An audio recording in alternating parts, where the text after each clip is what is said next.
नमस्कार दोस्तों, आप देख रहे हैं बिहार की बातें। और आज हम बात करेंगे उस मुद्दे की जो इस समय बिहार के हर युवा के मन में सवाल बनकर घूम रहा है। कहा जा रहा है कि बिहार में डिजिटल फैक्ट्री आने वाली है, लेकिन क्या इससे सच में नौकरी आएगी या ये सिर्फ एक नया राजनीतिक वादा है? आज इस वीडियो में हम करेंगे पूरा रियलिटी चेक, बिना हाइप, बिना अफवाह, सिर्फ सच और तर्क के साथ।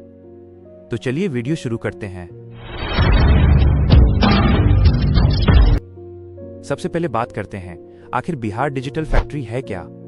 सोशल मीडिया और कुछ इवेंट्स में कहा जा रहा है कि डिजिटल जॉब्स आएंगी, ट्रेनिंग होगी और युवाओं को नए अवसर मिलेंगे। लेकिन सवाल ये है, क्या ये कोई बड़ा सरकारी प्रोजेक्ट है या फिर किसी प्राइवेट ग्रुप की पहल? वादा बड़ा जरूर है, लेकिन हकीकत को समझना जरूरी है। कई जगह मीटिंग्स और सेमिनार हो रहे हैं, लेकिन अभी तक कोई ठोस आधिकारिक सरकारी घोषणा साफ तौर पर नजर नहीं आती। यानी कोशिशें हो रही हैं, उम्मीदें हैं, लेकिन इसे मेगा डिजिटल फैक्ट्री कहना शायद अभी जल्दबाजी होगी। अब आते हैं सबसे जरूरी अंतर पर, स्किल ट्रेनिंग और असली नौकरी। कई प्रोजेक्ट्स ट्रेनिंग तो देते हैं, लेकिन ट्रेनिंग का मतलब नौकरी नहीं होता। स्किल सीखना अच्छी बात है, लेकिन असली सवाल ये है, क्या बिहार में कंपनियां आएंगी? क्या यहाँ इंडस्ट्रीज खुलेंगी? या फिर युवाओं को पहले की तरह बाहर ही जाना पड़ेगा? बिहार का युवा मेहनती है, टैलेंटेड है, वो काम करना चाहता है, संघर्ष करना चाहता है, बस चाहता है मौका, वो भी अपने ही राज्य में। अगर सच में डिजिटल फैक्ट्री और टेक प्रोजेक्ट्स आते हैं तो सबसे बड़ा फायदा होगा, माइग्रेशन कम होगा और परिवार अपने साथ रह पाएंगे।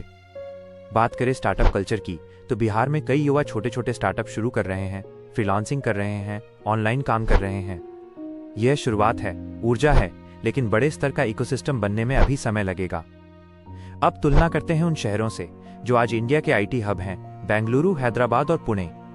ये शहर इसलिए आगे बढ़े क्योंकि वहां कंपनियां, इंफ्रास्ट्रक्चर, मार्केट और निवेश सब एक साथ विकसित हुआ। बिहार भी एक दिन बन सकता है, लेकिन उसके लिए मजबूत नीतियां, निवेश और लंबी अवधि की योजना जरूरी है। तो सच्चाई क्या है?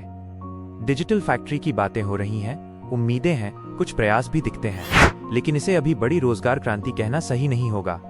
उम्मीद रखना जरूरी है, लेकिन हाइप से ज्यादा जरूरी है ग्राउंड लेवल पर असली काम।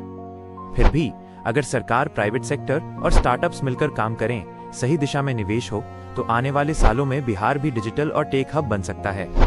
और वही दिन होगा जब बिहार का युवा अपने ही राज्य में रोजगार, सम्मान और भविष्य देख सकेगा। और अब सवाल आपसे, क्या आपको लगता है कि डिजिटल फैक्ट्री सच में बदलाव ला पाएगी? क्या बिहार का टेक फ्यूचर ब्राइट है या अभी लंबा सफर बाकी है? अपनी राय कमेंट में जरूर लिखिए, क्योंकि आपकी आवाज ही है बिहार की बातें। एक भावनात्मक संदेश। दोस्तों, चलते चलते बस इतना ही कहूंगा। बहुत देख ली परदेश की धूल और वो पराई गलियां, अब मन करता है कि अपनी मिट्टी की खुशबू में ही अपनी जिंदगी संवारूं।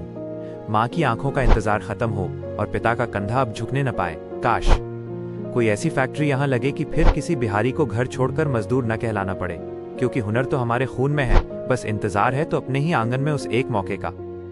अगर यह वीडियो पसंद आया हो तो इसे लाइक कीजिए, चैनल बिहार की बातें को सब्सक्राइब कीजिए और वीडियो को शेयर कीजिए, ताकि सच्ची और समझदार चर्चा हर बिहारवासी तक पहुंच सके। मिलते हैं अगले वीडियो में, तब तक के लिए जय बिहार और जुड़े रहिए।